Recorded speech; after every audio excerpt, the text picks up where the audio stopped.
This is where the fun begins.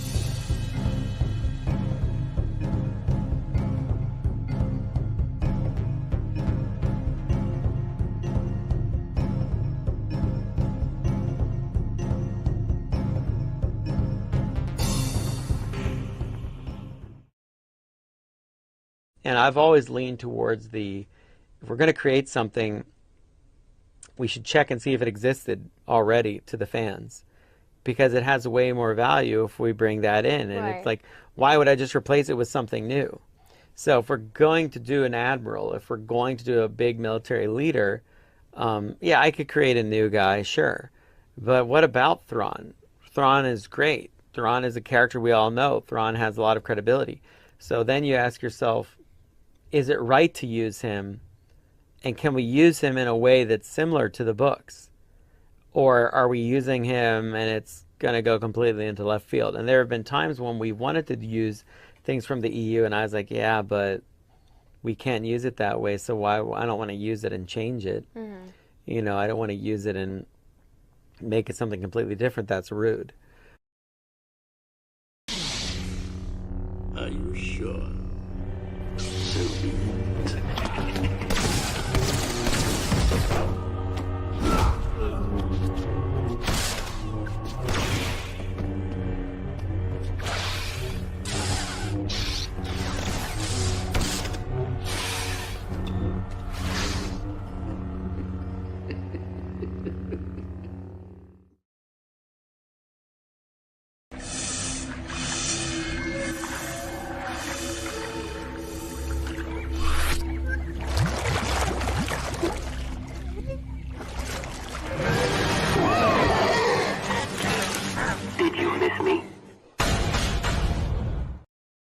Well, good morning, everyone, and welcome to our Thursday morning gathering. Yes, always George Lucas era of Star Wars here with a bit of news going on in the current state of quote-unquote Star Wars under quote-unquote Disney Lucasfilm. However, this is, again, about George Lucas era Star Wars, and welcome to my channel, OG Star Wars. This is your host, Alora Baga.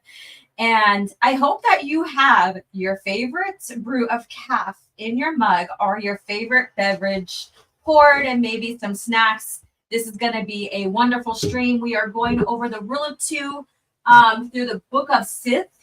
And of course, for those of you guys out there that love Darth Bane and that whole evolution and creation of the Rule of Two, you're going to have fun here. And as always, press that like button, smash it, whatever you need to do, get it done. And subscribe if you're just popping in and wondering what this channel is about. Subscribe, or better yet, become a channel member. And if you're catching the replay, hello. I am so glad that you're coming in after the live. And please let me know you're here. Leave comments and all that. I love looking forward to having replays and knowing you're here and, you know, communicate in the chat after the fact. Yeah, so it's been a good morning for me. Had a nice little bit of not last minute, but finishing up prep. I put together the slide for the for our talk for the Rule of Two. You know me, I am a nerd, so I got to get my shit done and do my PowerPoint slides and all that, you know. So that was fun this morning, sipping on coffee, looking through some stuff. And then when I was like, okay, I'm going to put in Disney news right before we started. And guess what? I found from the Hollywood Reporter. It's an article, and I don't think we're going to review it here, but I did share it in the link. So those who have channels and like to keep up on this type of news, the link is in there for you. But the title is, and this came out today, brand new spanking, brand new today, is Disney Bad at Star Wars and Analysis. And this is by James Hibbard. That's Hibbard. And so the little subtitle says, budget scrapped projects fan backlash. It's been 12 years since Disney bought Star Wars, and its galaxy far, far away arguably has too many broken toys. So if you're interested in checking out that article, I did put it in the chat. So first of all, you know, my Caf Chat is about saying hello and, and communicating, interacting with you guys in the chat, because this is what this live is about, is sitting down, nerding out about Star Wars with every single one of you. So let's see who's in the chat. Hello there. And so this is Darth Pause. Every time someone mentions the Bane trilogy or Rule of Two, it makes me want a Darth Zahn book even more. Yeah, I know. I hear that all the time. And I get it, because, oh man, she was just an intriguing character, and how she went down, or how she basically got herself as the master, I guess you could say, accomplished that. She was just probably worth the read. So I agree. And then let's see here. Fatal J, what's up? What's up, my friend? Okay, can't wait for this one. I always been interested in Bane. And then also, OG, are there any Sith Lords who was not evil in the lore? They're all relatively evil. Some, I guess you could say, more mild than others. So that's an interesting thing. That would be an interesting thing to talk about. Who were the full-on, like, power hungry versus the ones that thought they were doing good, but still, despite that, were evil. That would be a good discussion to do. And so we're here up. Star Wars Scran. Hey, everybody. And how are you doing? And he just got done. I guess, comprising all his material for, I guess you could say, continuity behind the scenes creation of Vector Prime. So I'm excited for that. I got done reading Vector Prime, or rereading. Mind you, I have read the New Jedi Order series before, and I've gone through it on the Audible, which I don't recommend Audible unless you read the book, because Audible is very plot heavy and there's a lot of things taken out of it. So there's some things that I think that needs to be, experienced through the books, because it's not in the Audible. However, there are YouTube versions of the complete book. So there's that. So I'm excited for that. So I'm hopefully here within the next couple, before I leave to go to another training, which is, let me see here, because I think it's next week. Yeah, so on the 10th, there will be no Caf Chat. I will be traveling. So sorry, you guys. So hopefully before then, maybe during the weekend, I will do my little bit of review on the book.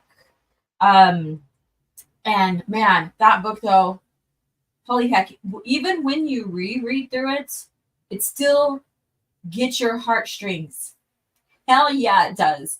So if you haven't had a chance to pick up the book, or even pick up the book, you can go thriftbooks.com to see if you can find one there that's either hardcover or without the Legends label. But pick it up. I highly recommend it. It gives you new villains that are not the Imperial Remnant or any type of already established that they already fought kind of deal villains. So you get a whole new view of a whole new type of villain that really pushes the Jedi as well. Because a Jedi, they're not superheroes, but they do have, power, I guess you can say, or abilities that are kind of superhuman, I guess you can say. And so meeting a villain, and for Lucasfilm to create villains to test the Jedi and push their limits and stuff like that, it's worth reading. It is worth reading. And so it has Masquerade here. Hello, peeps. How are you doing? And let's see here. This must be for that video that I played. Fatal J says Thrawn should have his own series. He has his own series. Heir to the Empire. And then you can also get into Outbound Flights. What else is there? And then kind of, I guess you could say, kind of the book that's Book of the Week. And I'm not going to give you any spoilers on that. And they wanted to use Thrawn like Thanos in Marvel. Yeah, I see that too. They totally butchered his character from the start when they first introduced him into the Disney lore. And Anakin Batsy's here. How are you doing? And Star Wars Gent. Hello there. How are you doing? And hello to channel member Melissa Lord. How are you doing? Glad to see you here. And then another channel member, the Japanese read trick never gets old. Right. Yeah. That right there. I love adding that to my introduction. You know, did you miss me? I mean, that's badass in itself, you know. So that true Mandalorian stuff right there. All right. And then something in the Force told me to get a Darth Bane figure this week. Really? Awesome. I hope that you're building your collection. Have fun with that. And then Bato, hey gang, what's up? How are you doing? So before we get into the lore, we're going to get into Lucas Facts, and I do have a new segue video for that. So I'm excited to share that with you. It's very short and brief, but I think you guys might recognize, you know, who's in it. So we'll get that done here pretty soon. And then Anakin Batsy says, I also got Darth Nihilus in the mail and waiting for Kyle Katarn here. Wow. Impressive. I need to put that on here. Impressive. Okay. And Star Wars Marvel Pierce, what's up? How are you doing? What's up? Elite It's Pierce, Gatekeepers, and Preservers. What's up? Fist bump to you. And if you guys haven't become a channel member, go check out his channel, subscribe. And let's see here. And Zana, my favorite Star Wars female next to Leia, of course. Okay, so everybody in the chat, who is your favorite Star Wars female? This can be across the movies, into the comics, into the novels. And this is George Lucas' era of Star Wars, mind you. But I don't think you guys be picking anything from Disney Star Wars. That's kind of sad.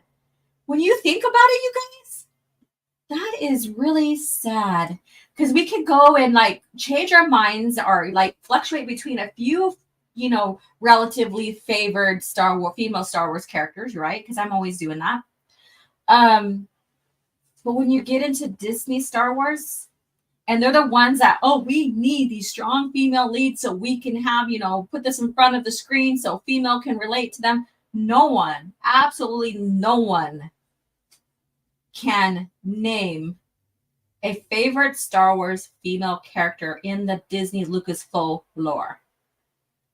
That's actually really fucking sad. Especially the stance they took about creating, you know, these strong female leads. Fucking sad. Holy shit. You know, going back to the EU and back to Star Wars in general is under George Lucas. Hell yeah. Some of us can count like 5 to 10, you know, or whatever in order or next that come close. And it ranges from Sith. It ranges from like smuggler. It ranges from Jedi. So it goes from many different like, you know, genres within the lore, like any type of trope or whatever you want to call it, character, you know, driven character motives or whatever you want to call it, that sparks our interest in these female characters. Wow. That's where you know Disney fucking failed with their Star Wars. So I'm pretty sure that guy, Hibbert or whatever his name is in that article that I shared with you guys, I'm pretty sure there's no analysis like what I just given you right now. You know, he's basically in that article, again, I'll share it again. So if you have a channel and you want to go ahead and read the article and maybe talk about it on your own channel, he just analyzes just the shows in general. It's like, you know, from the Disney trilogy to the mini shows that came out from The Mandalorian, Kenobi, all of that. So he's analyzing that. So you might want to check it out. I'll share it one more time. I'll share it with you guys one more time. All right. So yeah, because I was like, what do we have here? So I searched it up really quick. So there it is again. So interesting shit. And then Masquerade says, didn't think it rhymed on my end. You're a poet and didn't know it. That's amazing. All right, Star Wars Grant says, I'm a slow reader, hee. That's okay. Me, it's like once I get engrossed in a novel and I like really get into it, even though I knew what was happening, I always go in like, okay, I'm reading this again. Maybe there's something I missed, or maybe there's something that didn't click with me or whatever. So, you know, I go in and then I just cannot put the book down. There was times I went to bed at 2:00 in the morning and I drug ass the next day. So yeah. That's just how it goes with me. All right, Star Wars Marvel Pierce says, don't forget Saturday night nights of Malvin Tournament Task 2. Vote Purist. Need you there in live that chat vote on the member vote. Oh, I didn't even get involved with that, but I'm excited for you guys to see what happens, especially for you. It's time to bury the competition. And look at him, like he's like, I'm gonna get this shit done, you know. So he must like being competitive. And Anakin says, I'm going to try and get a Legends label free copy of Darth Plagueis at some point soon. Those are hard to find and they get expensive. Yes. And then Chrisimity, I'm so sorry if I mispronounced that. Hello, how are you doing? Oh, and okay, so announcement before we get into Lucas Facts, because I know I need to get this shit rolling. I could sit here and just talk with you guys in chat all day, but we're here to also talk Star Wars in general, like the lore. So this will be once I get more information on when it's going to air. I was interviewed on Star Wars. Star Wars Fangirls Over 40, I guess you could say. And so I was interviewed by their podcast. So that should be coming out soon, and I will share with you guys once it is and stuff. And then tonight I am sitting down and recording with Matt Wilkins, a collaboration on discussing 5 different Star Wars artists, like comic artists like John Jurosima, and breaking down their art and talking in general, nerding about the Star Wars arts in general. And then, you know, of course, Ralph McQuarrie too. He's the one that basically opened up the Star Wars world for us as we know it visually. So I'm excited for that. So when those videos come out, I will let you know. So I'm loving these collaborations that I'm, been doing. And I can't wait to share more with you guys. It's so fucking amazing.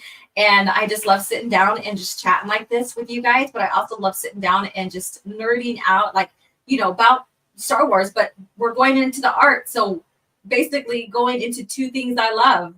Holy shit, that's going to be fun. So stay tuned for that. Stay tuned for that. Star Wars Francis Star Wars Theory has a spare copy. Yeah, he's not using it. Maybe he could send it to you, but I think it has Legends label on it.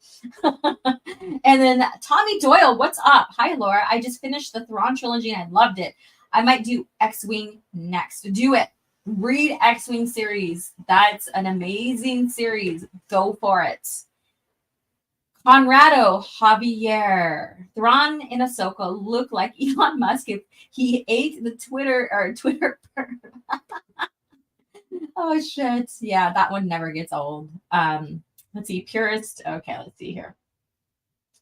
And okay, Leia Arzana. So we now have another Shock T and Tiniel Joe.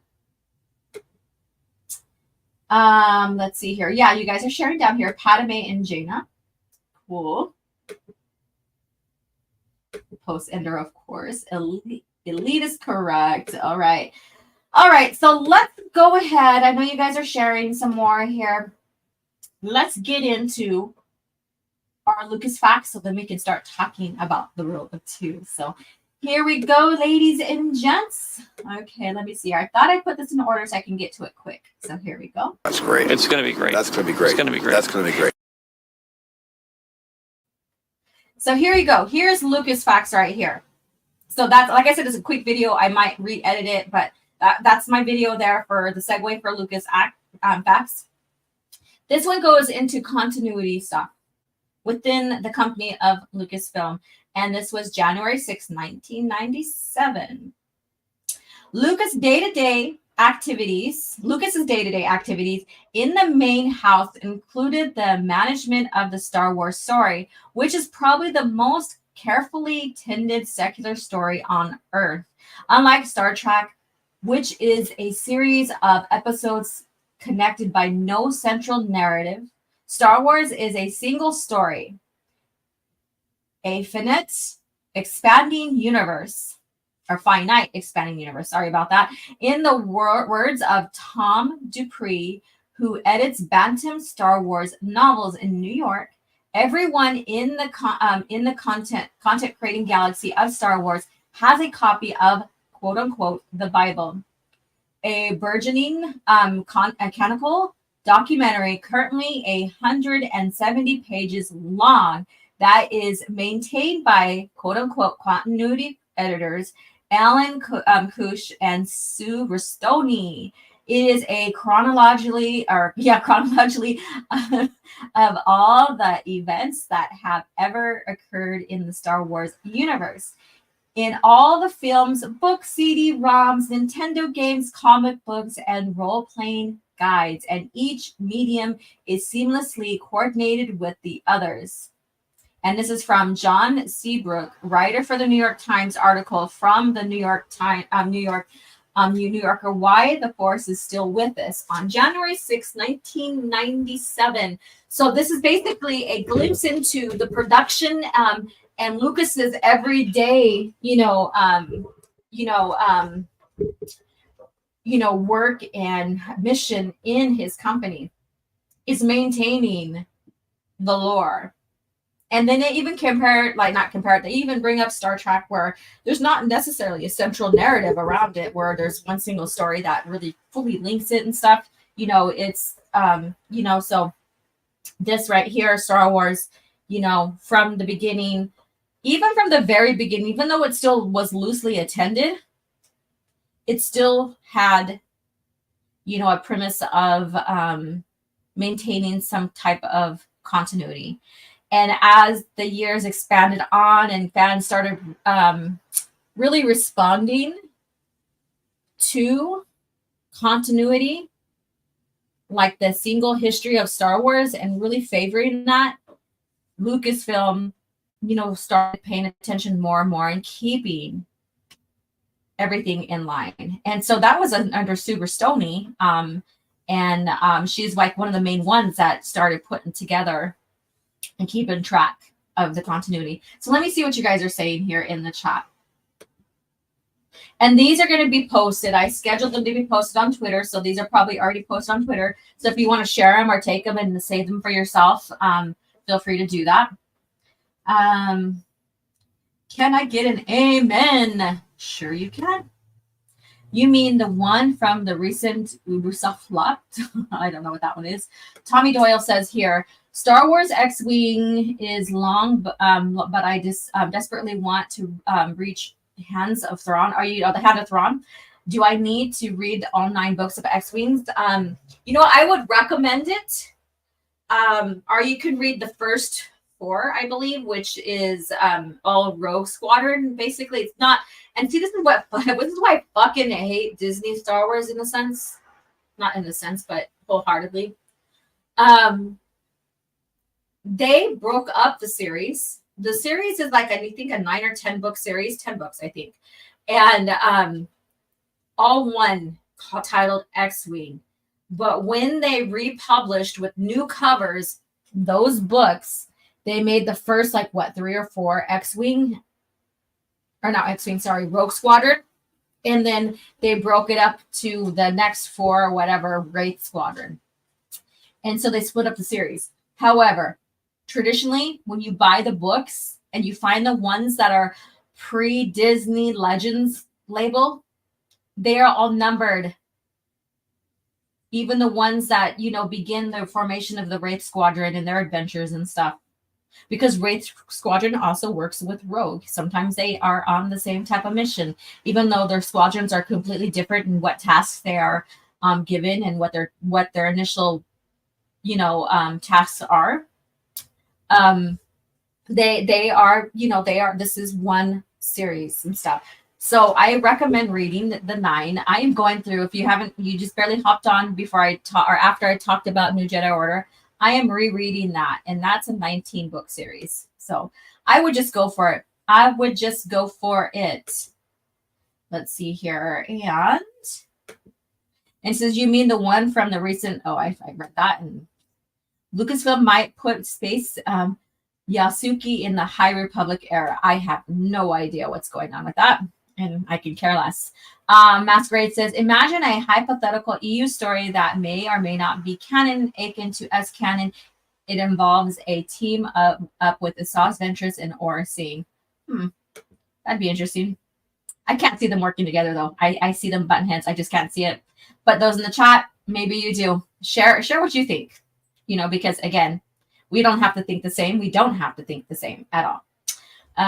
Tommy says, my copy says book 1 book 2, book 1, book 2, and so on. So I have the originals. Awesome. There you go. Yeah, it is very expansive, and I just got done reading Vector Prime. Holy crap! Yeah, that's a good reread or a good first read. Oh my god, I can only tell Scran, finishes it so I can hear what he has to say. So here you go, ladies and gents. This probably already posted on my Twitter. Feel free to save it, use it, what have you. I need to put my watermark on here, but yeah. The rule of 1, the rule of 2, the rule of many. Yeah, can't go through with a stream without having that recited, right?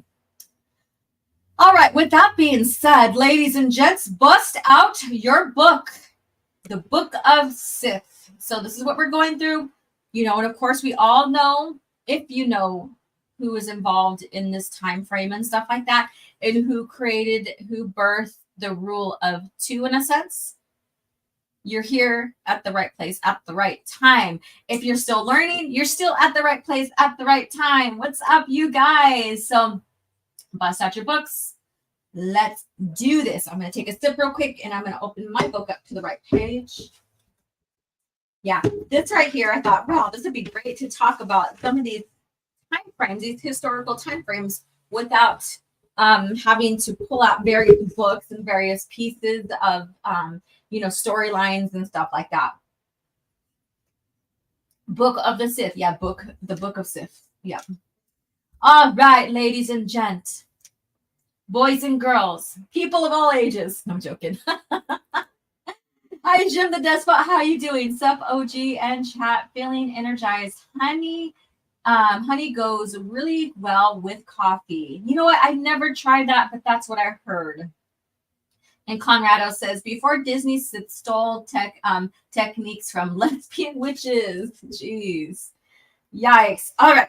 So the rule of 2. And this book is pretty interesting because you can feel the the sides of the books all kind of worn and, all that. It's pretty cool. So get your books out. The Power of Sith. And of course, I'll read some of the annotations by Luke and many others that have written, studying through this book or reading through this book. The Force is not fire. It is venom. So what do you guys think about that? The Force is not fire. It is venom. Now we're looking at a dark side perspective. So the Force is not fire. It is venom. In the simple maxim, in that simple maxim is the entirety of the Sith philosophy. What Lord Khan and my other lesser predecessors could not understand is that such a fundamental truth is not evidence of insight on my part, but rather stupidity on their part. And this part is underlined, and I think it's from Luke, so we'll read that annotation as well. The Force is not fire. It cannot be passed from one user's lit torch to another and another's. Ooh, interesting. So maybe you guys are thinking about what past stuff that are past contrived lore that Disney had tried to use recently with the Force. But we're not going to go there, okay? Until an entire hemisphere is illuminated with a blaze of a million lights. This is what Khan foolishly believed, and all the Sith lords before him for the past 1,000 years. It is why the one mighty Sith fell apart long before the defeat of Rusan. When all carry a flame, no matter how dim and guttering it may be, they soon conclude they are the brightest stars around which all others must orbit. Infighting follows, and Jedi victory becomes inevitable.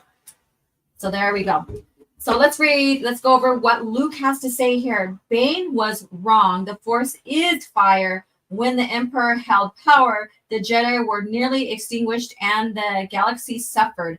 I have worked to restore the Jedi Order, and we grow stronger. As we pass the flame, our light spreads. Luke. And so when you look back at when you pick up the book Revenge of the Sith, one of the last bit of entries in that book was about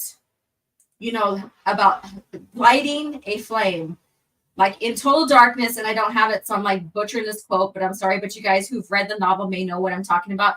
But one flame lit will basically beat off the dark. So that's how Luke is looking at this, because the Jedi were were distinguished. Their flame, basically, Emperor blew out their flame in a sense, and then Luke came back and lit that flame again. But the flame was still lit in a sense through Obi-Wan and Yoda, if you want to think of it that way. But that flame was hidden and guarded until the time was right. So you see where I'm going with this?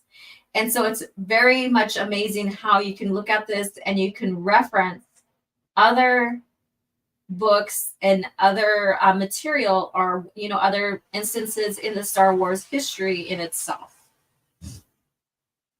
The Force is venom. If it is poured into many cups, it loses its potency until it becomes so diluted it is merely an irritant.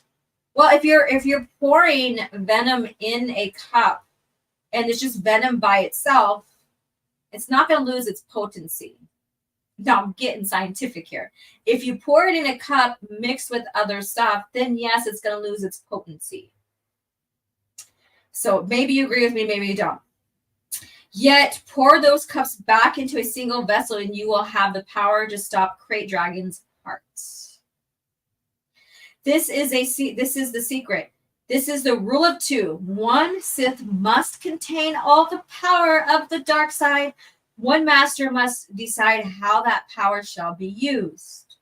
Sharing power is an act of weakness and a violation of the Sith code.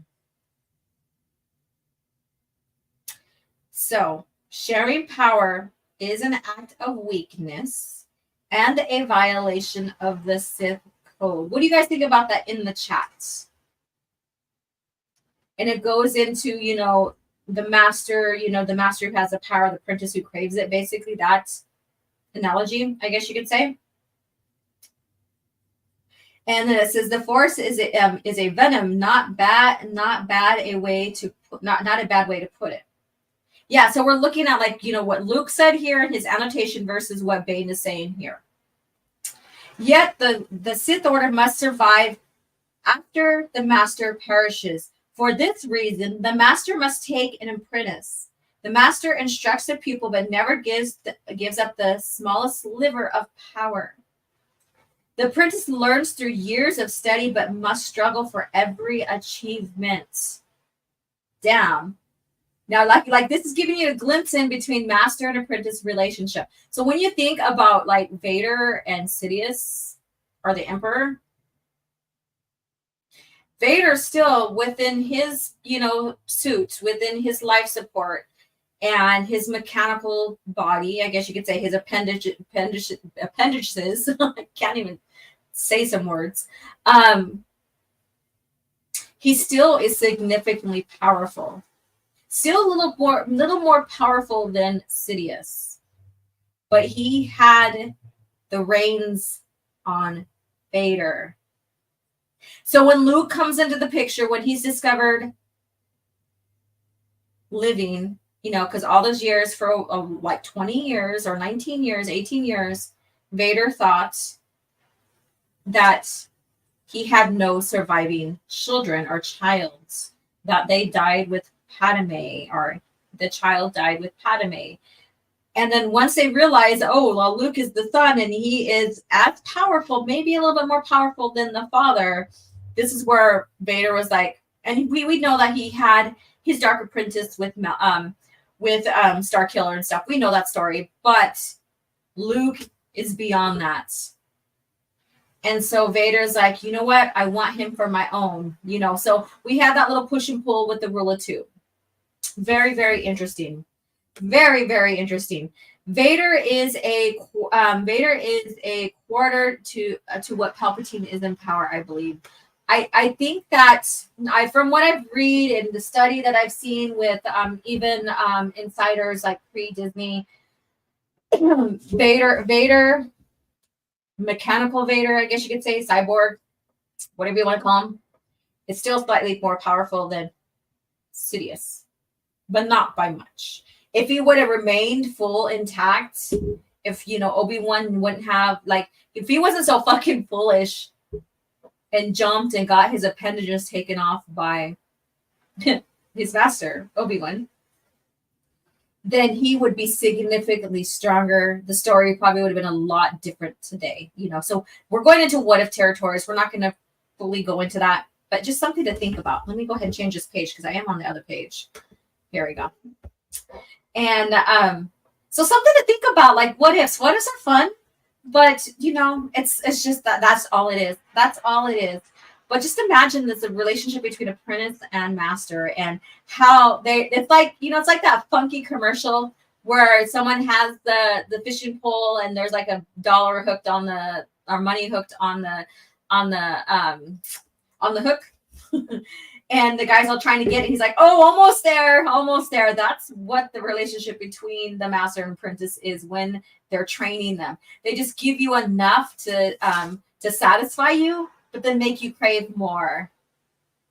Make you crave more. The Force is venom.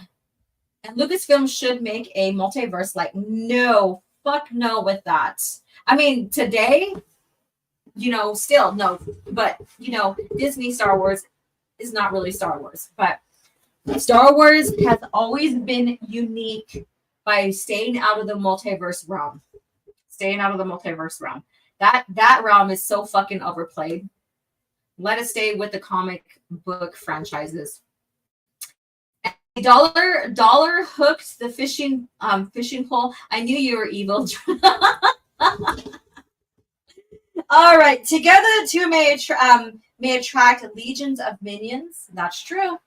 So we can go back with looking at the acolytes. Yes, they were a thing, not just a Disney thing. We can look at the Inquisitors. We can look at the Sith assassins. We can look at the hands. And a lot of them are not necessarily trained Sith. Trained Darksiders, some, yes. Some were just trained purely to use the Force in any task, like the hands, like Mara Jade. She wasn't necessarily a Sith, nor necessarily a Darksider. So you have that. So you have that. Always two, a master and an apprentice. And then so Sidious says here on the bottom, Bane's power has been passed down for 1,000 years, avowed to be its last recipient. Well, little did he know he was the last recipient in a sense. But we've seen that when we've seen the Emperor, our Darth Sidious, he was kind of changing the rules a little bit. But then he also wanted power forever. And we know that with the Darth Plagueis books of him trying to, him exploring, immortality and stuff like that. And, basically living forever, wanting that power, truth Sith thing that all Sith has explored, since the existence of them from the exiles on forward. So very interesting stuff here. And what do you guys think here? What do you think? I hopefully this is getting your wheels turning in your head. I could say that Dragon Ball handles the multiverse, or should I say Xenoverse, because it has a better ring to it, far better than others. I have never got into that, so I can't really speak on that. So Lego canon, that doesn't exist in Star Wars. Those are just what if, probably you would say S canon stories, or maybe in canon stories. So they're not a part of the overall continuity. They're just fun little what if spin-offs. So Lego canon, yeah. That's okay, OG. Yeah, my son was into Dragon Balls and all that, so he could probably, reply to you and respond better than I can, so, and we all have something that we're strong in and something we're not, when it comes to, pop culture genres and stuff like that. So I respect that. I do. And Soul Assassin says Palpatine did not like the idea of many Darksiders running around. If if they're loyal to the Empire. Yeah, they are loyal. Yeah, they have to be loyal to the Empire.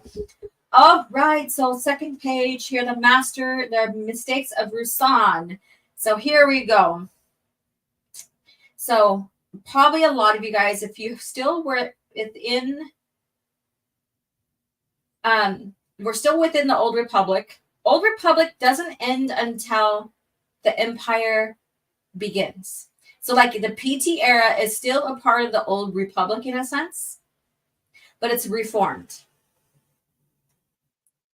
And so once we get to the Reformation, the Rusan Reformation is when then the Republic is reformed. And so when you hear Darth Sidious or basically Palpatine talk about the Republic has lasted whatever 1,000 years, he's talking from this point on 1,000 years from the Reformation. That's what he's referring to. So it doesn't contradict what Obi-Wan says to Luke in A New Hope, if that makes sense. So hopefully I'm putting all these together for you, and it's some aha moments if you didn't know. So looking at the historical timeline, what are the important parts? What are the important events in the timeline that shifted and changed the galaxy? That is something that I need to do for Caf Chat, or at least for a video. The important dates within Star Wars history, going from the beginning of the known history all the way to legacy with Cade Skywalker and them. Like, what were the main pivotal point that shifted the galaxy throughout that timeline? Because there's a few of them, and I can think of some things at the top of my head, and I think the Rusan Reformation is one of them. That's where you have the shift from what was going on in the Old Republic before then, and even for the Sith, and then you have after, and so that's just something to look into. Maybe I will do a video on that. And OG Star Wars, when did Book of Sith drop? I see 4 books that include Jedi Path. So it dropped. It's a Legends, quote unquote Legends type book, but it dropped after the purchase of Disney or of Star Wars, but it's still part of the quote unquote Legends or the original EU. But you're right. You have the bounty hunter ones, you have the Jedi Path, you have the Imperial Handbook, and you have this. So you're okay. Some people still won't purchase it, and that's fine. But I did anyways. It's still a part of what is called quote unquote Legends.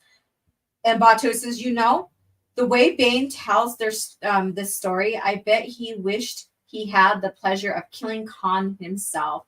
Oh God, just knowing his history, and when you go through the Bane trilogy, he did. Very well he did. This guy was ruthless, but he also had, in a sense, a heart of gold if you want to get into his psyche a little. Because when he brought Zana in, he friggin' tested her. There's some shit that he's done where she, like, when she was little, and I'm not going to get into no spoiler alerts if you haven't read it. If you know what I'm talking about, then you know. But then, in a sense, too, he had a bit of compassion for her, not you, her. So just a little bit in his psyche, but he craved that power. And how he craved it was very different than Khan. But when you go through every Sith, their machinations, I guess you could say, their level of wanting control and their craving power, all of that, all vary. And it goes to their motives. It goes to their motives. And he is the Sith Ari. If you guys know the prophecy, he is that. So we're seeing the Sith version of a prophecy being met.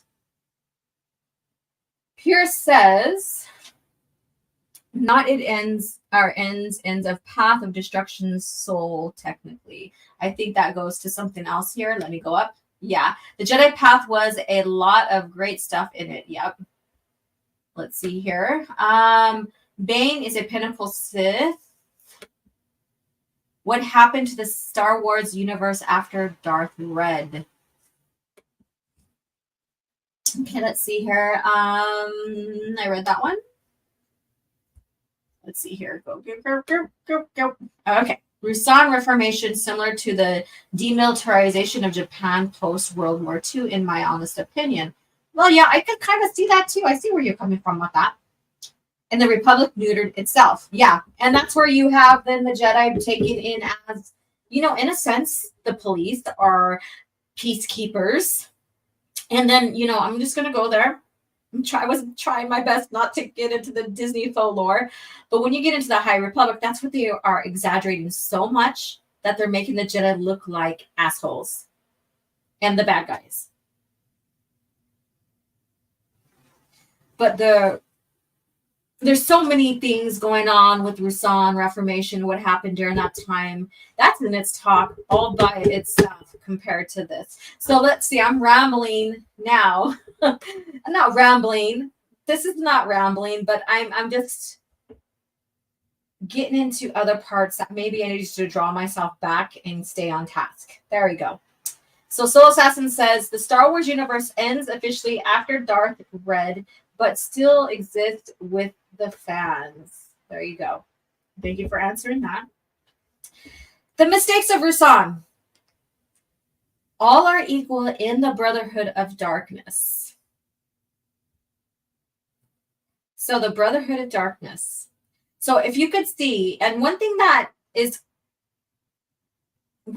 need to do, and maybe I'll share it in my community page here and on my community page in Twitter, is I will just do a timeline, map out timeline of how the Sith changed organization from when we see the exiles leading up to the Brotherhood of Darkness, to the Rule of Two, to the One Sith. So having all those little changes in the organization of the Sith, I think that's really something that needs to be shown, to show the evolution of the Sith.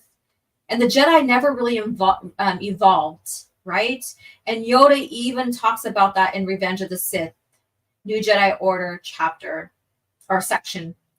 And he sees that that's where they failed as an order, is that the Sith hid. They thought they were extinct. They were studying the Jedi, finding all their weaknesses for their revenge, right? And so they were evolving. They were always reinventing themselves for the sake of power and control.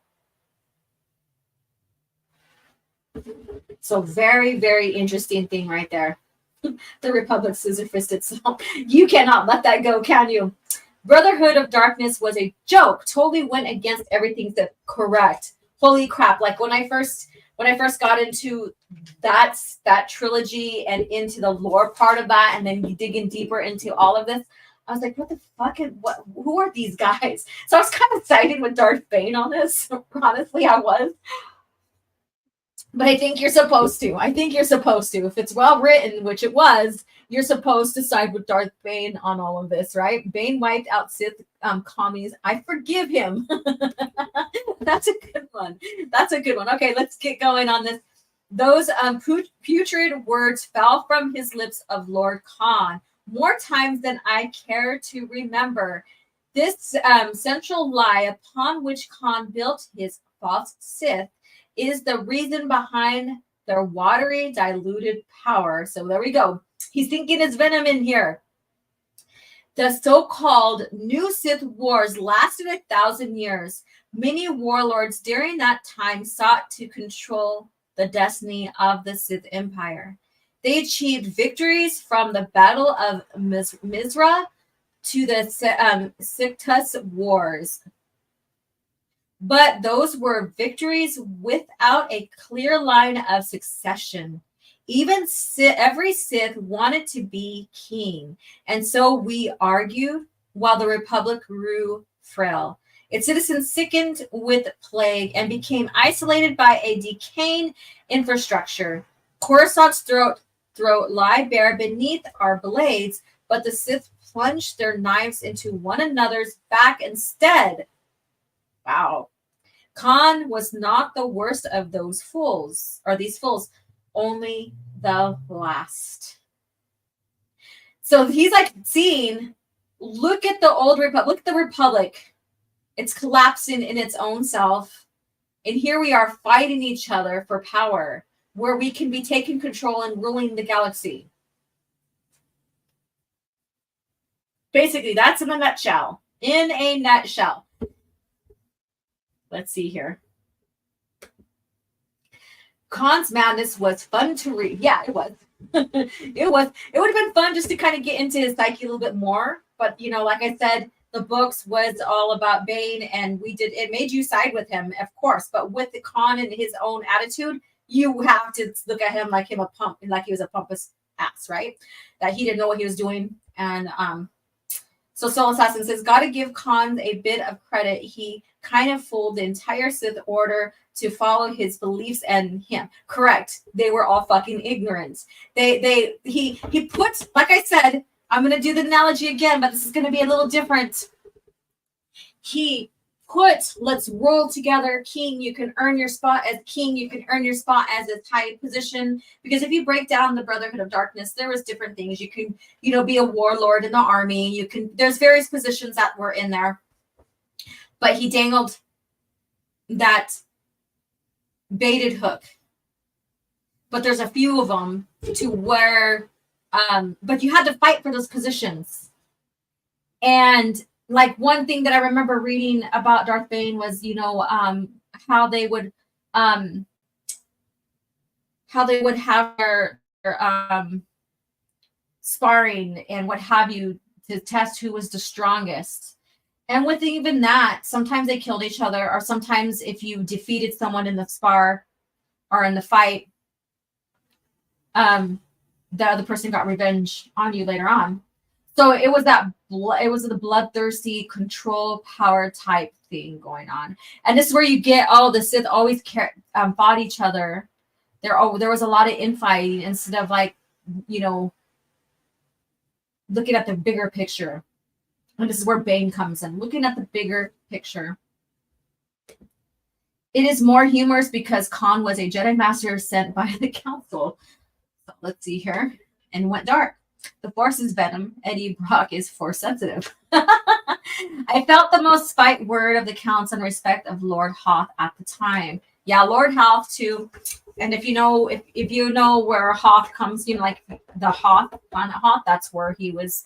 That's named after him. So there, I said it. Khan created the Brotherhood of Darkness to end this squabbling. To end the squabbling that did not end any such thing, but he chose a false egalitarianism.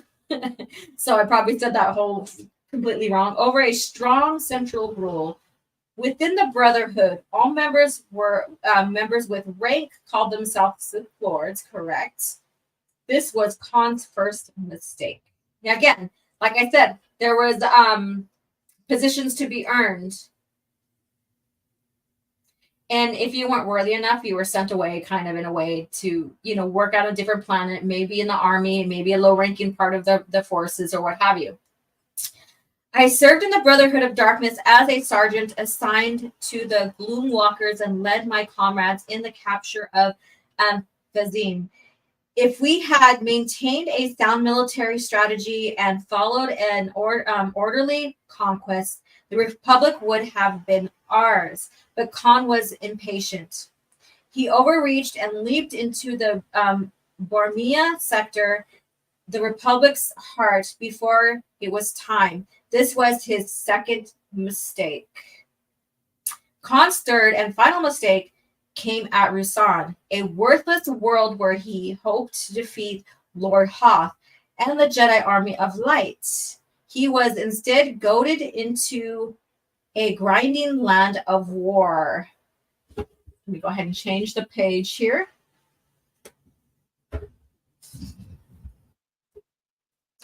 Of needless attrition. I watched it unfold and knew the Sith had become like the Jedi, too numerous and too weak. Khan had lost his grip.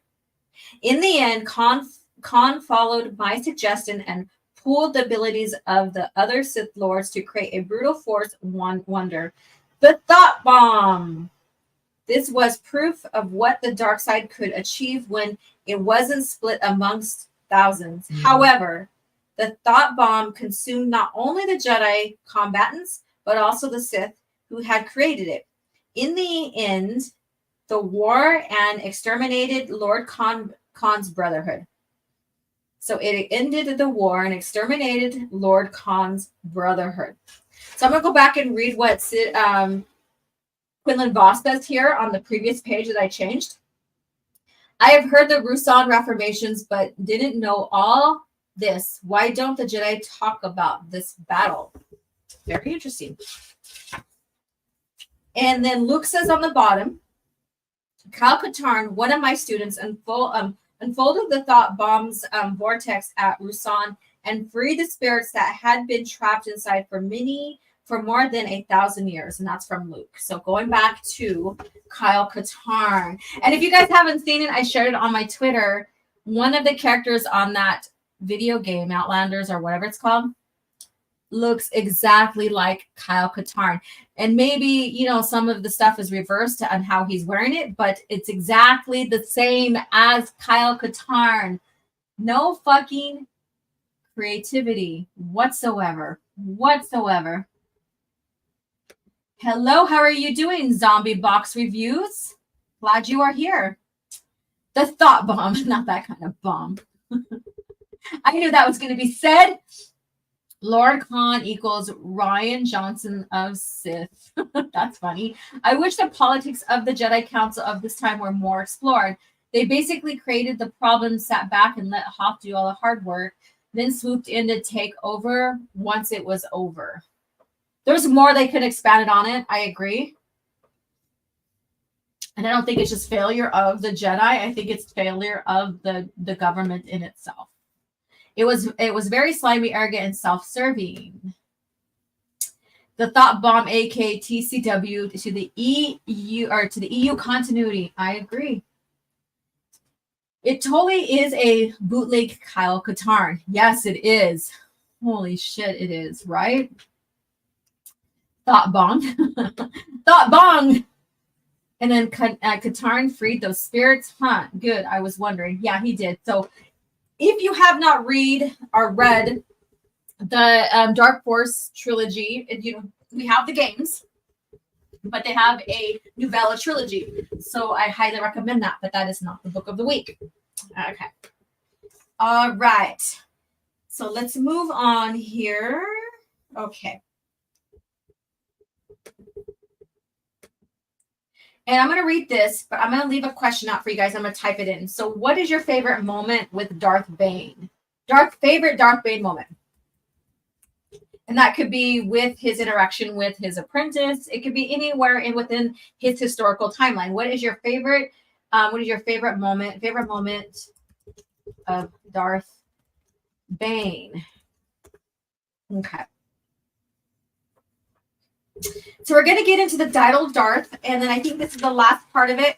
We're doing the Rule of Two information here in two parts. Again, the 10th, I won't be here. I'll be traveling. So the following Thursday, we'll get back to the Rule of Two and continue on in this book here. So just letting you know. The title of Darth. So you have all these Darths here lined up. You have Amdedu, Revan, Melek, Malgus, Ruin. Their line culminates with me. And that's Darth Bane. The title of Darth. If my plan had not worked and Khan had not killed himself with a thought bomb, I would have been forced to kill him myself. The annihilation of at Ruusan was a gift, wiping out all those who were not worthy. I, Darth Bane, and my apprentice, Darth Zana, survived and returned to potency of the Sith to our hands, or return the potency of the Sith to our hands. So the Rule of Two could be instituted. It is no accident that I took the title of Darth when I gained a mastery of the dark side nor is it, or yeah, when I gained and mastered the dark side, nor is it an accident that Khan and his followers rejected it. It is a title of power. It carries authority and is crowned by the judgment of history. It symbolizes transformation. When I took Darth as my title, I put away my childhood name. What does it matter that I was once a miner or a soldier? The only thing that matters is what I will achieve. And there you go. So the title Darth, the beginning of the rule of two. The beginning of rule of two through Darth Bane, restructuring and letting the Sith regain their power that had got diluted over the years. And it's interesting to say that we do, like I said earlier, we see the evolution of the Sith as we get further along in the historical timeline. From the destruction of it through Luke redeeming his father and Anakin destroying the Emperor, to seeing Darth Caedus fall to the dark side and trying to reenact the rule of two. But we already know through Darth Krayt that he was creating the one Sith. So we have that little bit of the blending between the old and the new, the rule of two trying to hold on through Darth Caedus, which failed significantly, and then the rule of one, or the rule of one. Geez, the one Sith. Okay, let's see what you guys have to say.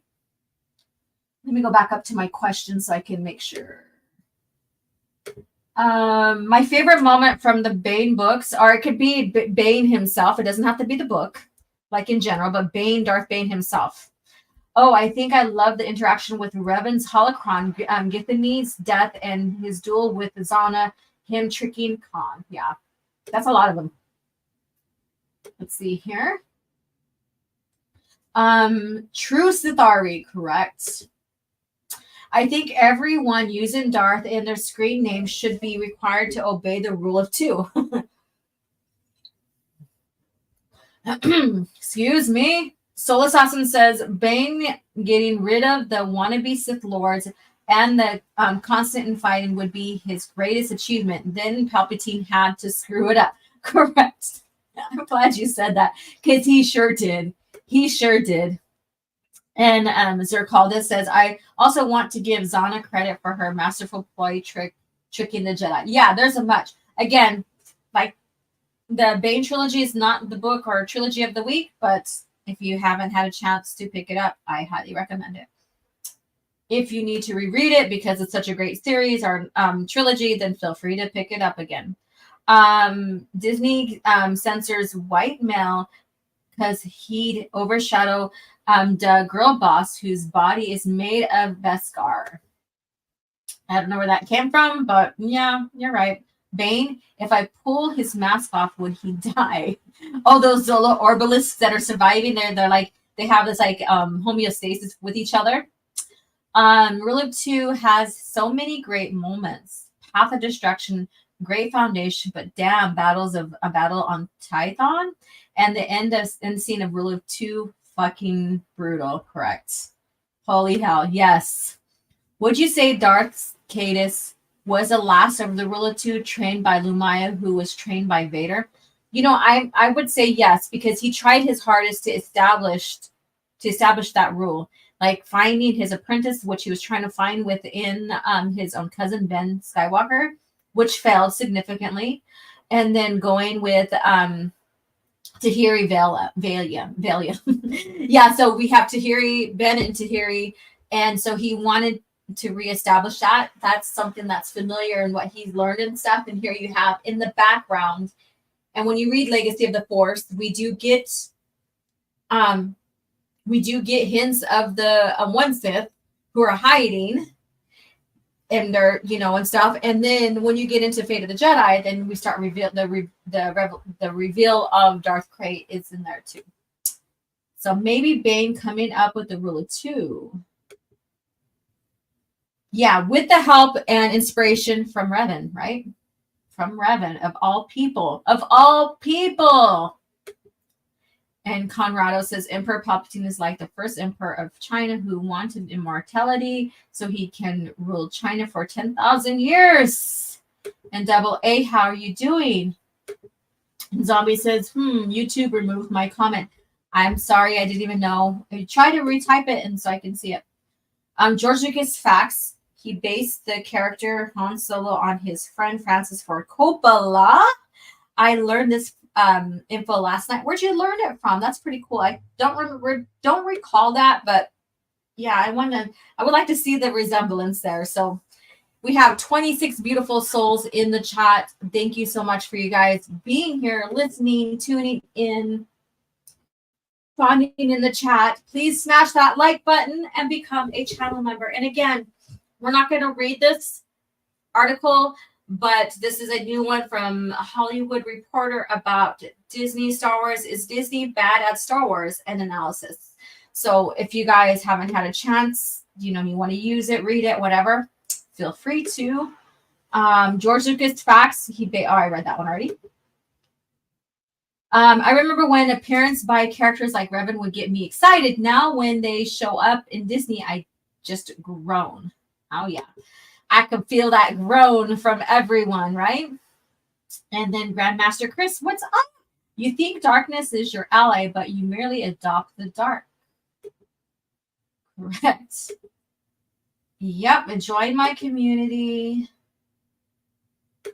Now let's see here. And the answer is yes. Yeah, the answer is yes. Oh, whatever that is. All right. So here we go. So not this Thursday on the 10th, but the following Thursday, we'll do part 2 of reviewing the entries for the Rule of Two and expanding more on that. And then talk more about Darth Bane and the evolution of that. So I look forward to that. Rule of Two is what makes up, is what showed in the Star Wars history from the start, even though there wasn't full title yet of the Rule of Two. That basically, another George fact is that he's the one that came up with the Rule of Two, but worked with the EU authors first to bring it to the Star Wars lore. So it didn't necessarily in its entirety happen as under the name Rule of Two and stuff like that. And the Sith history, in the movies as it did in the EU.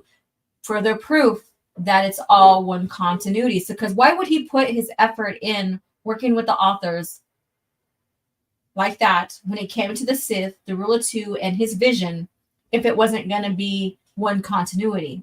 And that's one thing that people don't realize.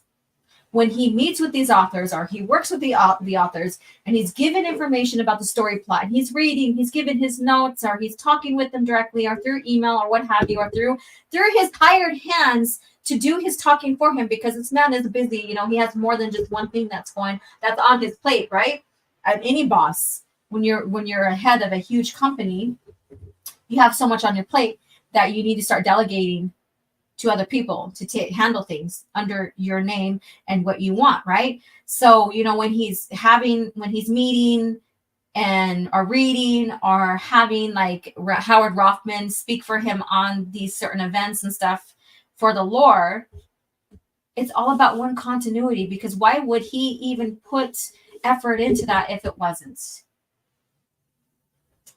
Carpathian, let me read this. I think Drew Carpathian, who wrote the Bane trilogy, said George had a history already for the Sith. The man had a hand in everything. Correct. Yeah, he had a huge idea. They picked each other's brains, and together they came up with what we have here today. I thought I was there already. I was wrong. EU hater. EU haters just coping about the Acolyte getting canceled. It's just never ending for them. Why would he reference EU events and mention EU characters in the movies if it's not one continuity? Correct. Melissa Lord, I am in control here. Do you feel in control, Mr. Dackett? Laugh out loud. Oh my goodness. And let's see here.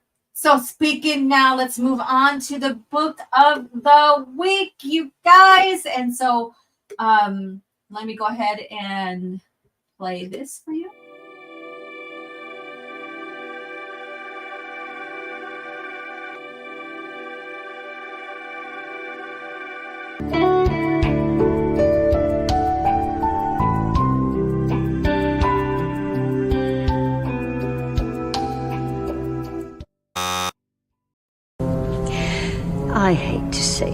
Looks like Story. the you're searching for doesn't exist.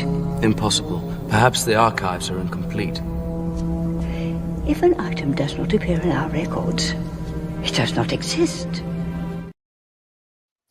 All right.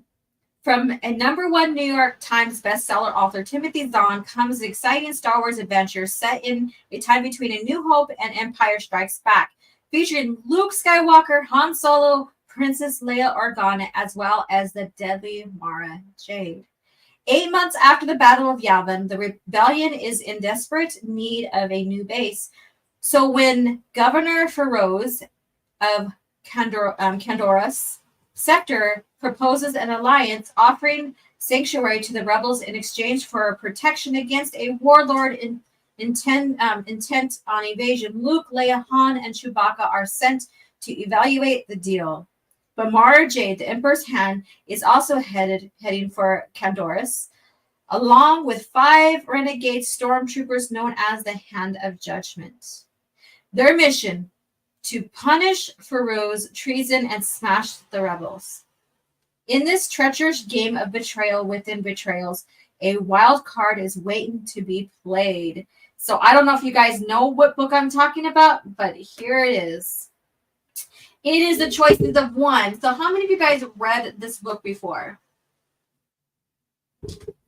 And I know Soul Assassin already shared this here, but some of you guys probably had no idea that this was going to be it.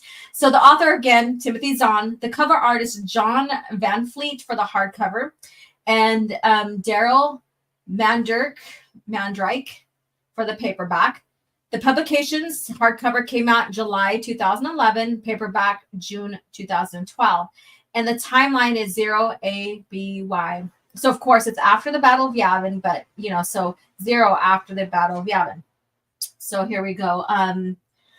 Continuity notes. So not much here, but there are some, but this is all in relativity to the continuity placement of these characters and in when they all met. So, Zahn had to really sit back and make sure that certain characters their paths did not cross in a sense. So Mara Jade and Luke Skywalker worked together to achieve the same goal of freeing hostages, but due to continuity, the two characters cannot meet.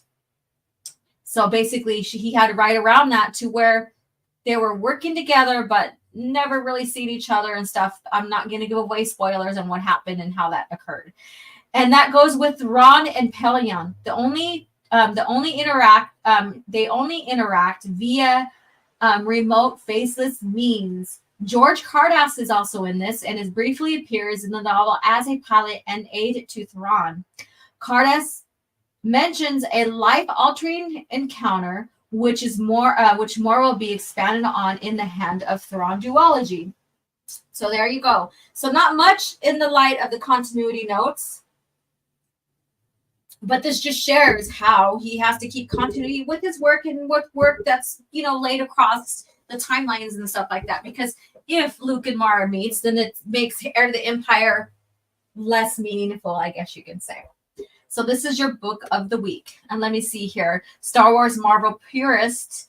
For those who haven't read Bane, I would skip the Jedi vs. Sith comics and Bane of the Sith. None of those stories compare to the Bane trilogy and convolute the continuity. Yeah, I agree. I've never, I haven't really gotten to the comics until afterwards. So with knowing what's in them and stuff, yeah, they're a fun read, but stick with the true line of story in the novels. Stupid Kenobi, I don't know what that's about. I thought the Acolyte was just a sizzle reel.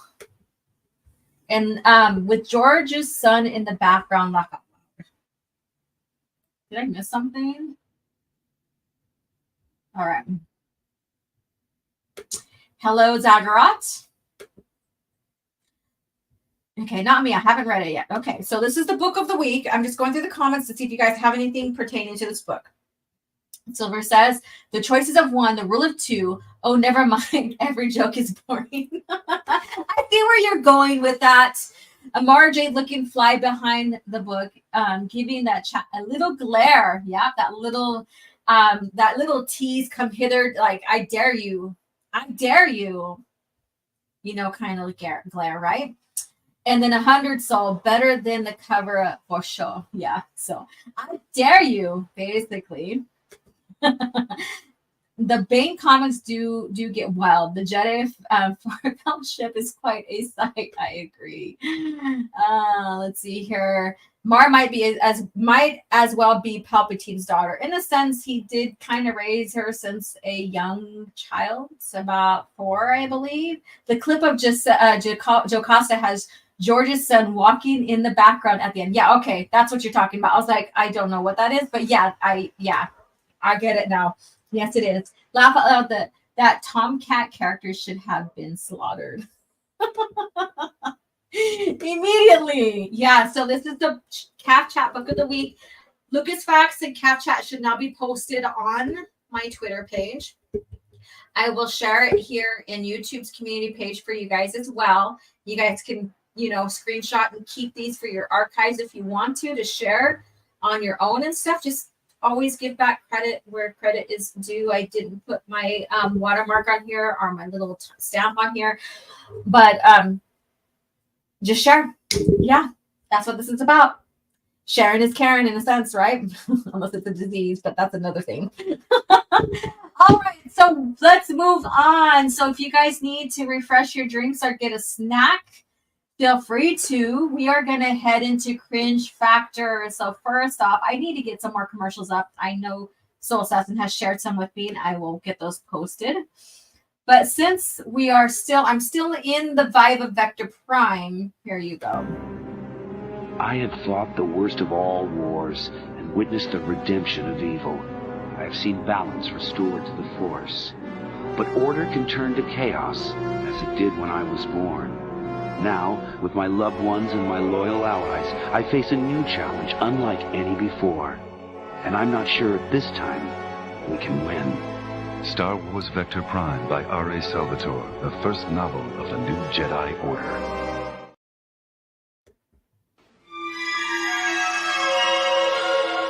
So uncivilized. So uncivilized. So I was busy getting shit done for Caf Chat here, and I say that in such a loving manner. Last night, getting everything pulled together so that we can have another wonderful show. So I messaged Soul Assassin. I'm like, hey, find me some Cringe Factor articles. You know how to fucking trigger me. So here we go.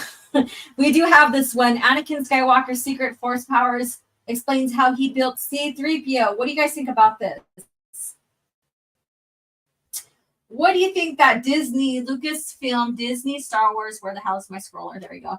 Gonna give Anakin her secret power to how he can build C-3PO. And on top of that, just going back to the true original lore, do you think he had a secret power? Do you think that it just could be his experience growing up and working, and sad to say, as a slave's son and a slave, putting together different, machines and ships and working electronically and stuff, what have you.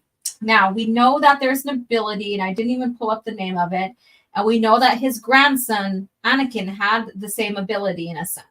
But his ability goes a little further into kind of recognizing the energy within these electronics and these droids and stuff like that.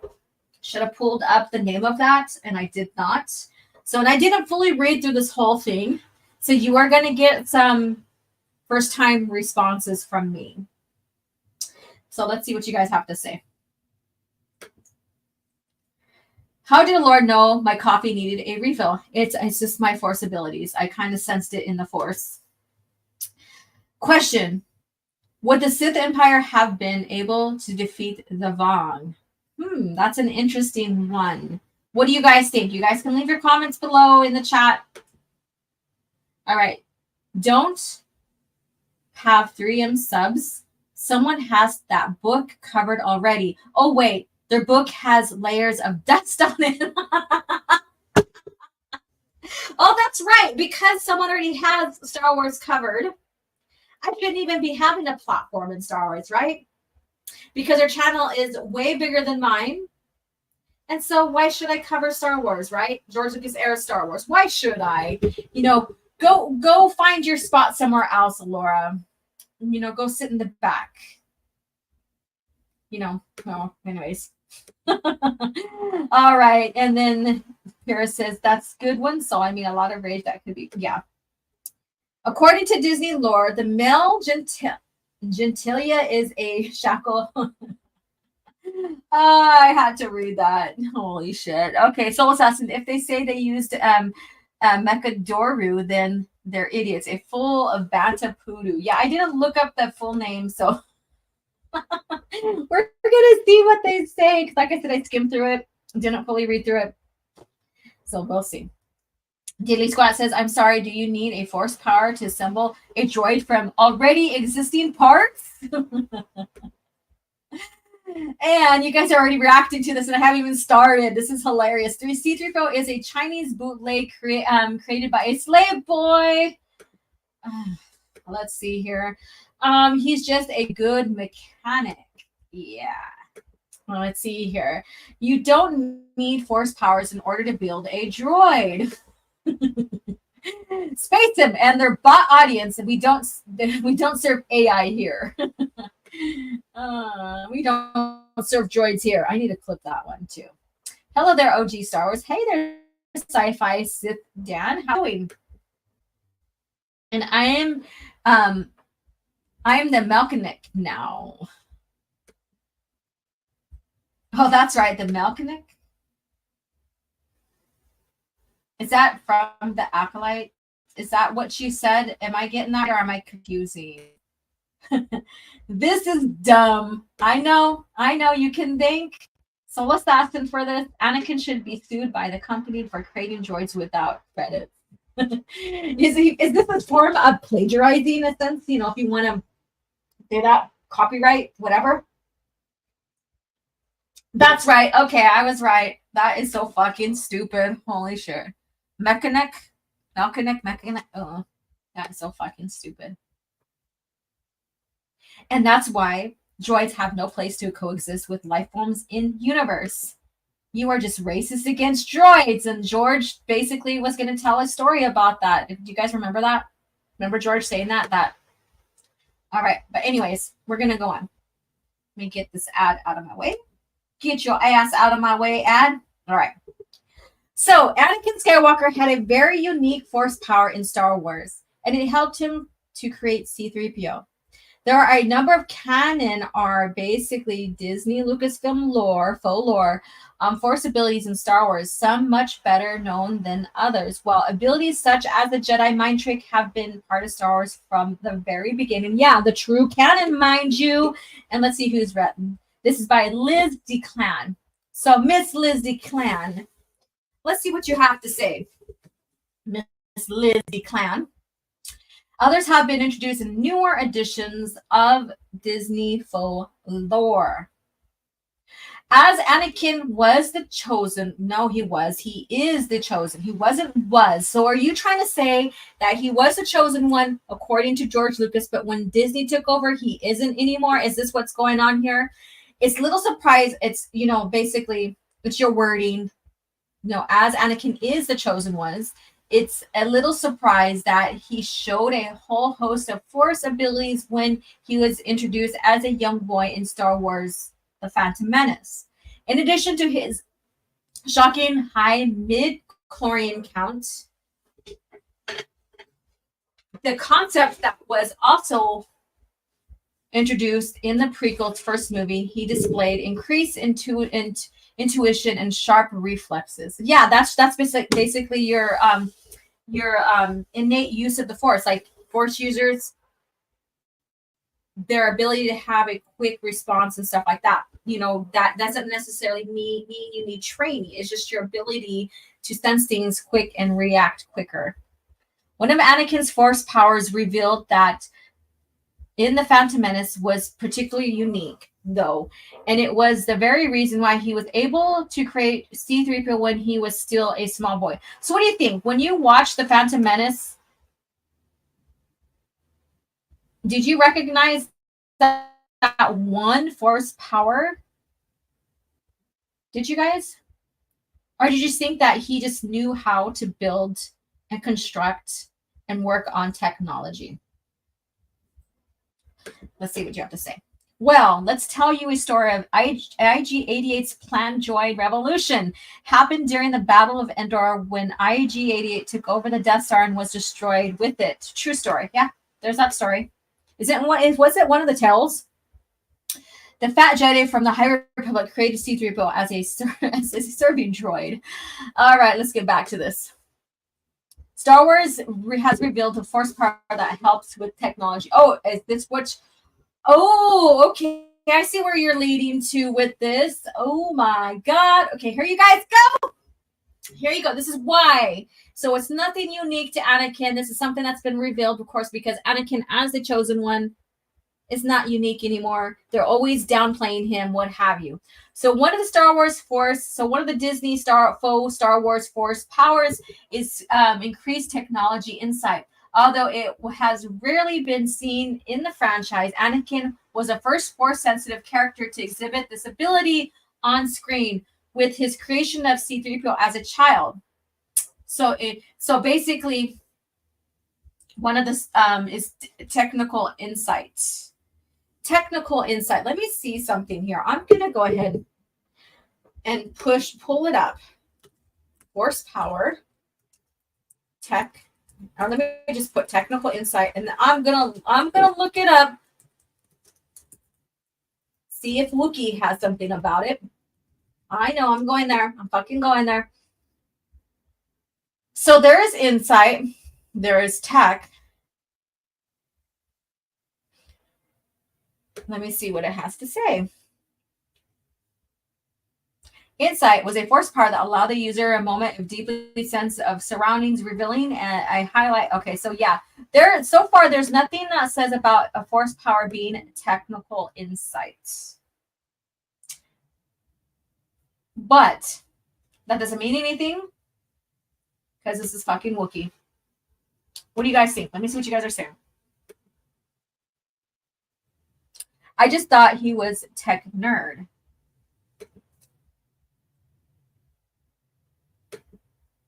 And let's see here. Which Wookiee, Disney, canon, or legend?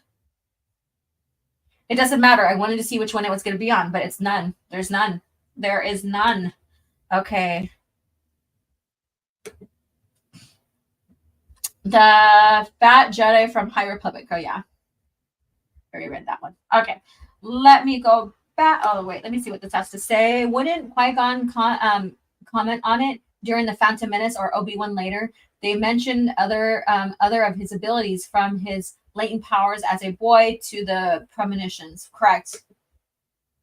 Anakin has always been a good mechanic since that was what he told. Yeah.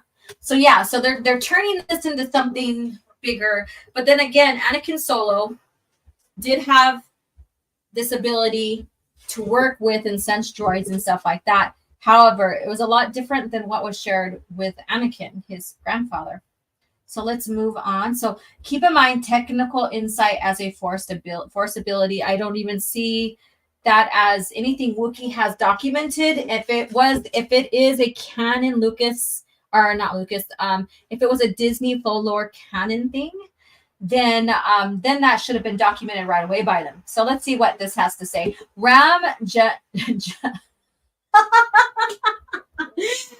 This name here, oh my god. Ramjomoram. So Ramjomoram. So Ramjamor. So Ramjamor Ram. So Rammor. Ramjamor. Oh, fucking. Who fucking comes up with these names? Oh my god. Ramjamor. Jamaram? Manjamaram.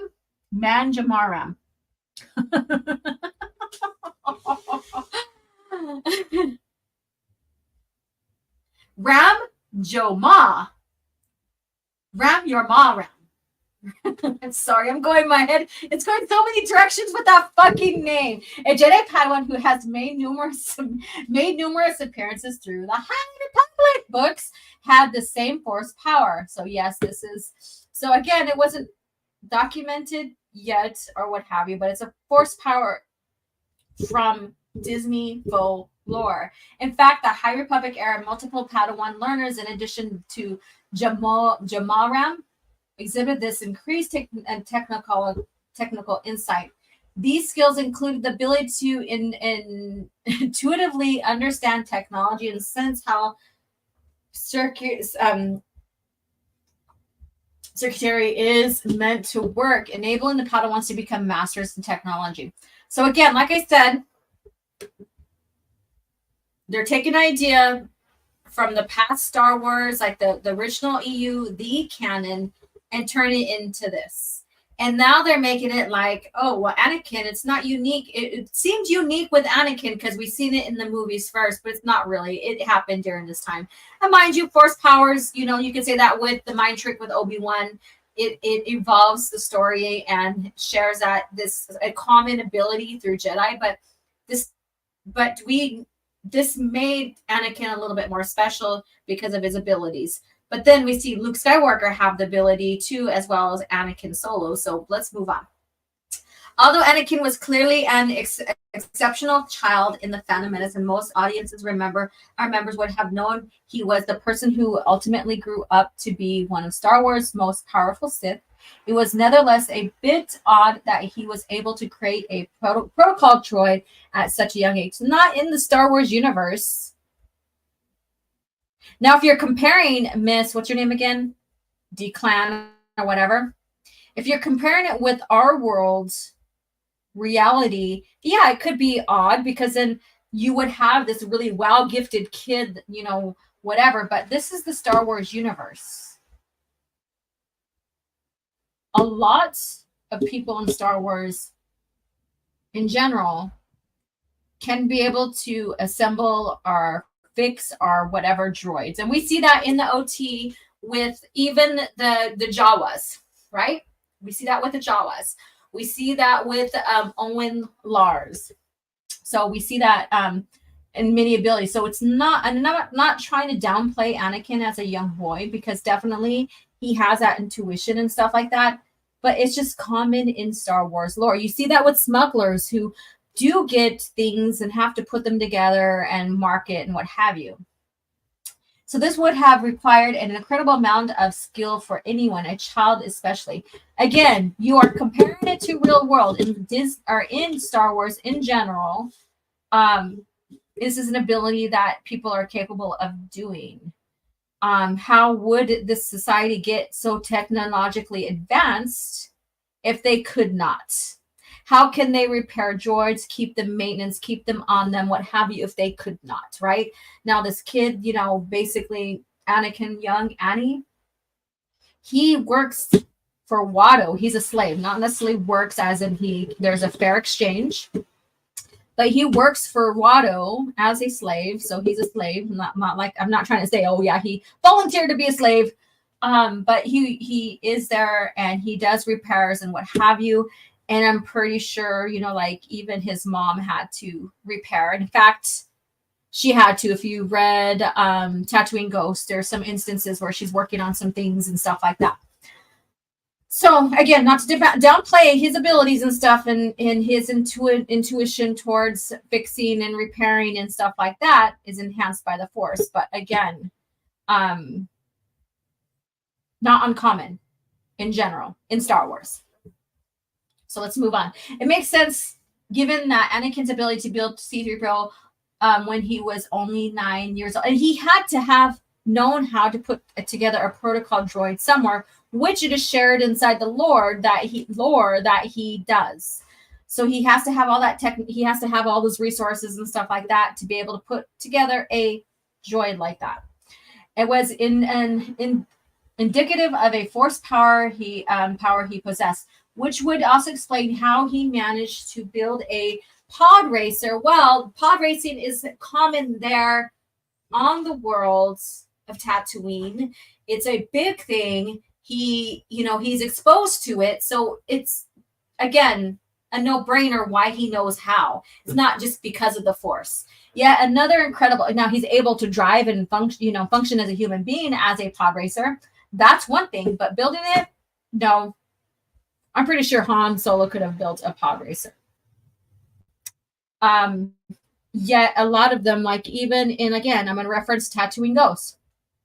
When Leia goes to the Boonta Eve race grounds there and tracking her father and all this other stuff that's going on there. I'm not going to spoil a lot of that, like her history of her father and stuff, and meeting some of his childhood friends there.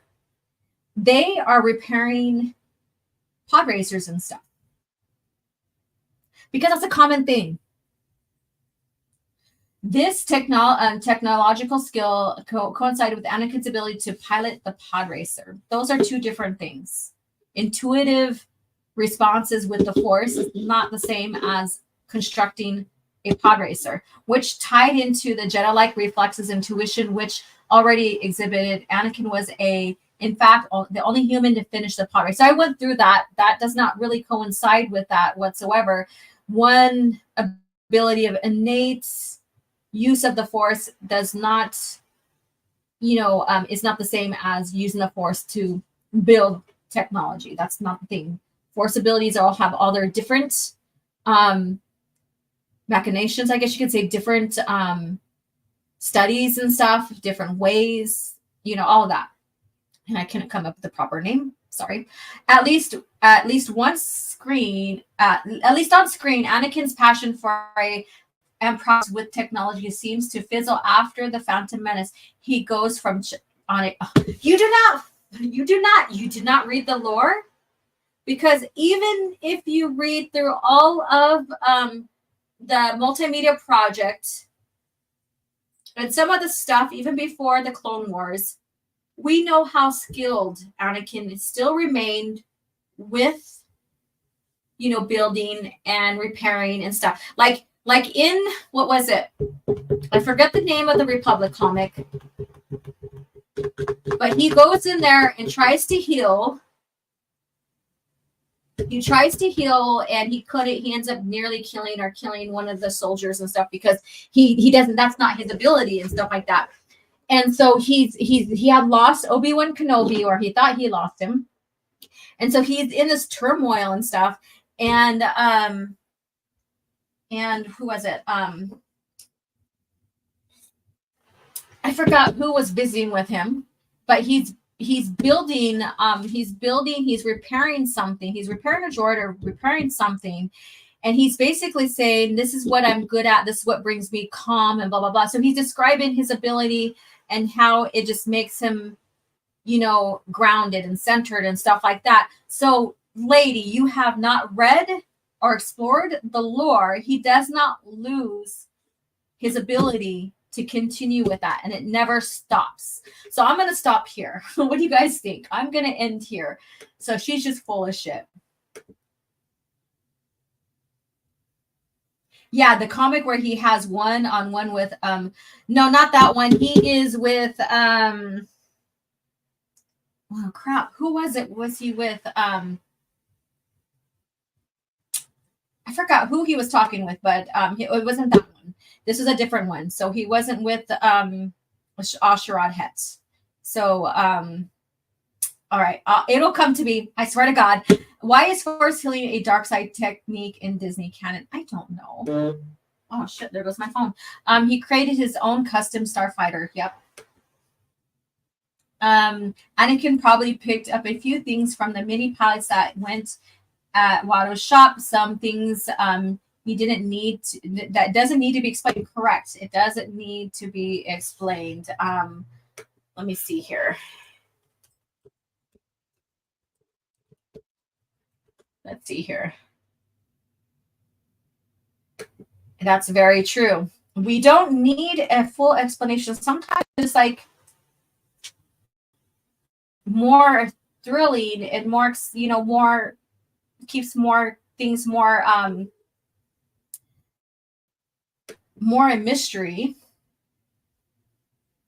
to keep some things not fully explained. We don't need every single event of every single hour being told, explained to us, right? Oh, I gotta sneeze. Holy crap. Ugh, I hate when it doesn't come out and your nose tingles and everything. Woo! All right. So I was thinking about Ayla Secura. So in this comic, he was talking with Ayla Secura, and this is right after he had thought he lost Obi-Wan, and so he was in one of the hangars repairing on something, and she wanted to talk with him, and he was describing how he feels more at peace and grounded, basically. And I'm paraphrasing, but basically I'm just sharing with you like how he felt when he was repairing and stuff like that. So he had his moment with Ayla, and she sat there and gave some advice. So it's pretty interesting read. It's one of the Republic comics. I just can't remember the number, and I couldn't remember who he was talking to at first. But there you go. It's Ayla. I was like, I didn't even think it was a Twilight, let alone Ayla. So there we go. Let me see what you guys have to say. He created his own custom starfighter. Yeah. Why is force healing? Oh, okay, I read that one. And then the comics and then I read that one. And I have a super chat. Kai Adimundi was the main character from the later renamed Republic comics. Let's see here. And a $10 super chat. Thank you so much. Hey, OG, I know there's no love for Rogue One and Andor. You have to come in with this in your library. I just got finished reading the High Republic novel, Temptation of the Force. It was so steamy with the bad boy Sith. 2 thumbs up. What the fuck? Are you okay? Someone needs to go and see if this Abu Nas is hostage somewhere. Is this a cry out? Like, like he's like, I'm kidnapped. I'll leave a $10 super chat. So, and then speak in code. What is going on with this guy? All right, Anakin was a master mechanic till the end. He built proxy and modified his TIE fighter. Correct. Yeah, exactly. So that lady has not read any of the lore or got past that to say that, he basically stopped doing it after that time, and that started fading. Laugh out loud. Oh my gosh. I was kidnapped. Laugh out loud. I have to say that because that's like, what the hell is going on here? Holy shit. Let me see. It says, why is there too many pretty boy, handsome Sith Lords in Disney canon? I don't know. I don't know many of their lore on their Sith stuff. And then sent you incoming pages. Okay, let me go see. Before we end here, let me see. Oh, you know what? He sent me a video too that I could have played for the Rule of Two. So I'll save it for the following week. So that will be put on the back burner for the following week. And I think it fits. There we go. Yeah, there we go. Here it is. Like I said, I couldn't remember exactly what... let me go ahead and share it. I was like, couldn't nail down exactly who he was talking about because it's been a while since I read this comic, and I believe we reviewed it. I reviewed it on Caf Chat when me and Stig Kenobi were reviewing. Let me see here. Is that it? Yeah, there we go. So here it is. So he's sitting here in basically mourning and stuff like that, and Ayla comes in and starts chatting with him. And let me see if I can get to the other picture. And so yeah, he's repairing this droid here and stuff like that. So they're having a heart to heart, and she does make him smile. But I think Asajj makes everybody smile. I think she makes everybody smile. So there you go. The lady that wrote that article knows nothing about Anakin's lore, or let alone like she's like, oh, he fell away from working with mechanicking and making things and repairing things and stuff, which is not true. So again, yes, it's Ayla Secura. And then life seems so much simpler when you're fixing things. I'm good at fixing things, always was, but I couldn't correct. So that right there, oh my God, that was so heart-wrenching. Like I remember the mood of the story and stuff. I just forgot who he was talking with, but that's just me. Let's see, everybody's hacking at Abu Nas here. You know me, I'm quick-witted like that. I'm gonna get you, Abu. I'm gonna get you. So Soul Assassin says it sucks that the Clone Wars comics are hard to find and expensive, even the Epic Collection. Correct. I agree. I agree. And right here, that let alone explains the mood of this comic here, right here, and his mood right here. You know, he's in sorrow, all of that. And she comes in to lend a hand. And of course, Ayla makes him smile with her wisdom and stuff. But of course, Ayla makes everybody smile. She's even made George Lucas smile, and I will share why. Here, let me go find it real quick. Oh, that's private chat. Let's see here. Where is it at? Where is our beautiful Ayla and George talking about her? Here we go. Jedi is something that came a little later. When we started building Jedis, we had a lot of Jedis, and we needed more and more Jedis. As we were doing them toward the end, we ended up with a lot of Jedis that looked like people that worked at ILM, with these short little haircuts and looked like they stepped out from behind a computer. And so I was saying we have to get more exotic Jedis. And so we only have so much resources to do these things with, but I do have Twi'leks because we use them quite a bit in other areas in the Senate and as background action. So I have a sort of a wardrobe and a setup of certain kinds of characters. So it was a way of reinventing some of those characters. And I had realized that we had a comic book that has a Twi'lek in it that is a Jedi. There's a whole series actually of her. And I said, well, why don't we put her in this? I mean, she's a comic character, but we'll just fit her in and have her be a background character because that's exotic. And that's how the Twi'lek Jedi ended up in the backgrounds of these shots, was to try to use some of the work and effort that the guys in the comic book world had put into things and characters they had created. All right. So there you go. Ayla. She's a hit with everybody, even with George Lucas. Her original creation was the EU, or in the EU. And George seen fit, we're going to bring her in on screen. And so she's not only C canon, she's G canon. She's one of those characters that expands through both. There's a lot of characters that do, but her birth into the lore is the EU.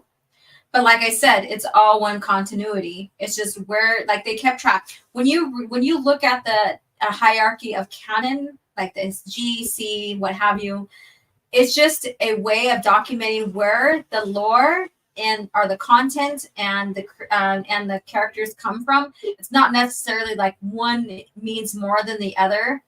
George Lucas's stuff basically is the foundation. That's the immovable, product, the foundation that everything's built upon. So it's very easy to understand. It doesn't mean like the EU is lesser. And it also gives George a little bit of freedom to decide where he wants to go if he creates any other type of lore. However, we know that looking at his history, and then we're not going to use his turning over TCW to Filoni as part of this, because we know what happened when Filoni started getting full reins and control, what happened with that. But when you look at his ability to try to keep continuity and the people that work for him to help him with that, it was pretty spot on.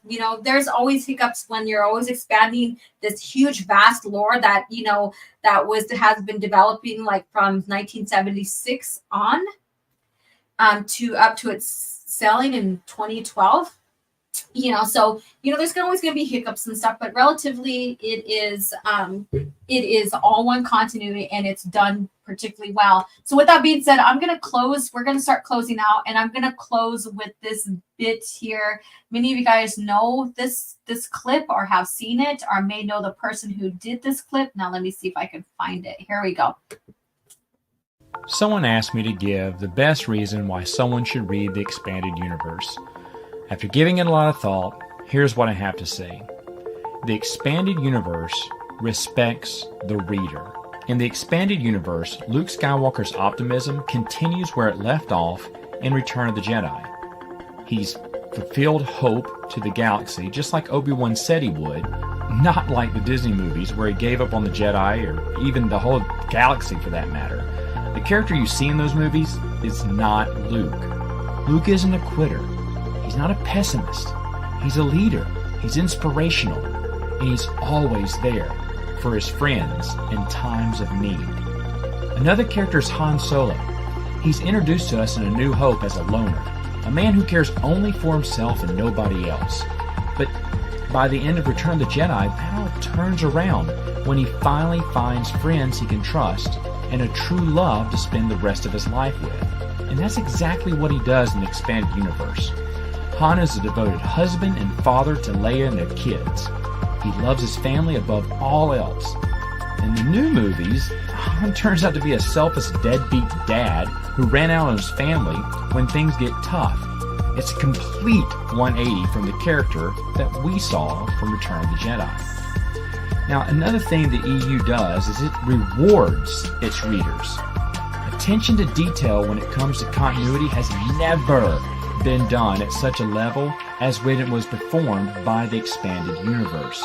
Avid readers will constantly be rewarded for their diligence as comics, novels, video games, and even children's books share connections throughout the entire series, making it almost a flawless, continuous story.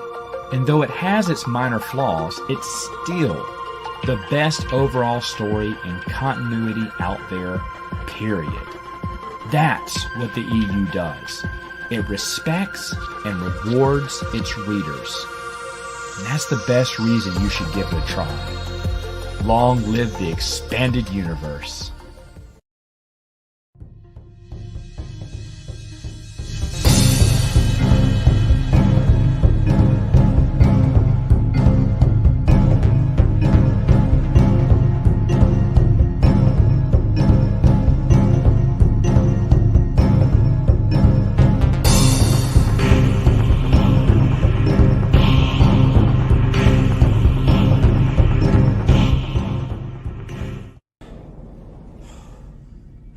Another happy landing.